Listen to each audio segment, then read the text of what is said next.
I argue that although religious practice takes time to be performed and perfected, they help me to be more efficient. They help me to better manage my time. The most obvious, the prayer forces me to stop, to step back, and to reflect, to free my mind from these material worries. It helps me to psychologically reset the mind. So all these efforts required by religious practices, I see them as enabling me to achieve control over myself. And along with the prioritization of my goals and activities, it will inevitably make me more effective.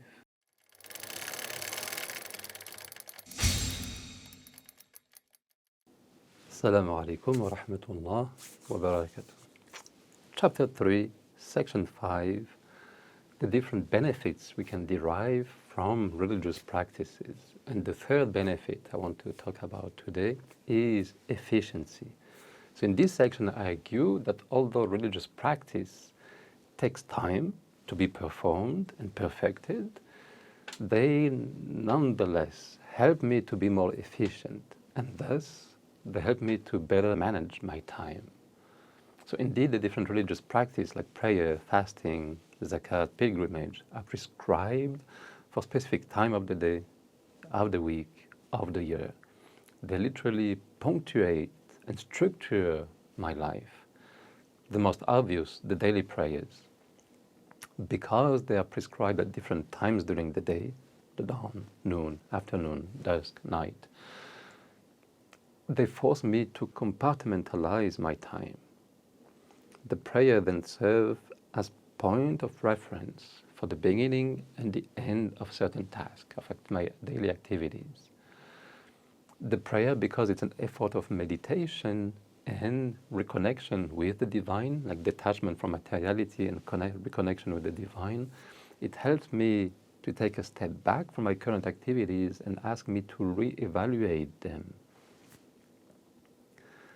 So again, at the university, I have duties, admin duties, teaching duties, research duties.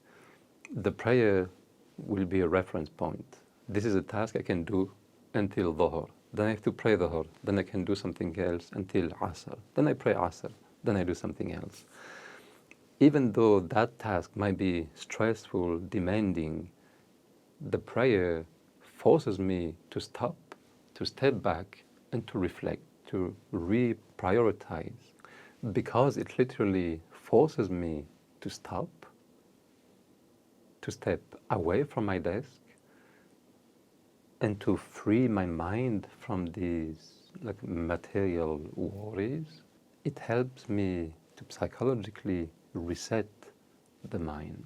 And then I'll be fresh to either pursue the task or start a new one. So moreover, because the prayer is one of the most important acts of worship, it implies that all other occupations should either facilitate the prayer or be subordinate to it. It's like the task I was doing. Let's say I have to grade exams. There's a lot of scripts, and you have to do it in a certain time frame. You have to go fast, and still to be careful to not make any mistakes and to be just with your students. It is stressful and demanding. But I have to be conscious that that task, that admin duty, should facilitate my prayer. Allah allows me to do this in order to pray better, which means that the ultimate goal is not to grade as fast as I can, as efficiently as I can. It is the prayer. It helps to reset priorities. Yes, I have to grade well and to be just, but I also have to pray well and to be just in my prayer, and that is more important.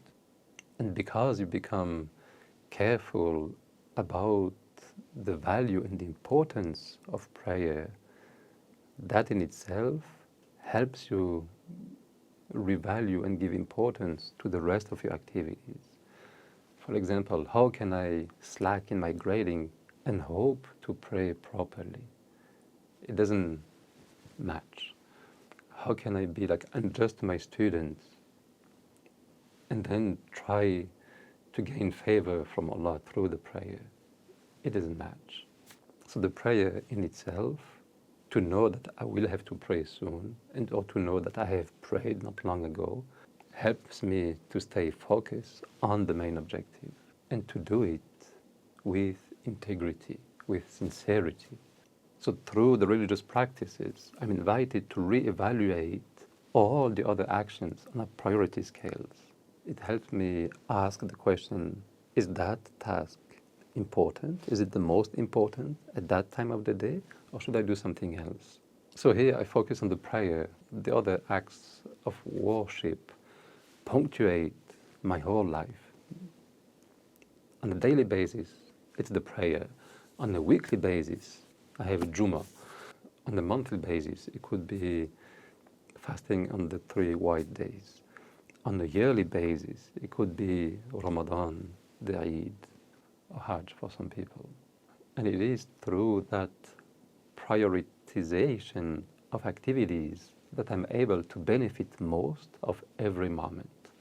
Furthermore, the physical constraint implied by these religious practices, because they ask me to literally disconnect from the materiality of this world, they act as a training for controlling my desires and regain control over my own self. So for example, during each station of the prayer, I refrain from random motions or mental wandering. During the pilgrimage, some of the usual acts are no longer allowed.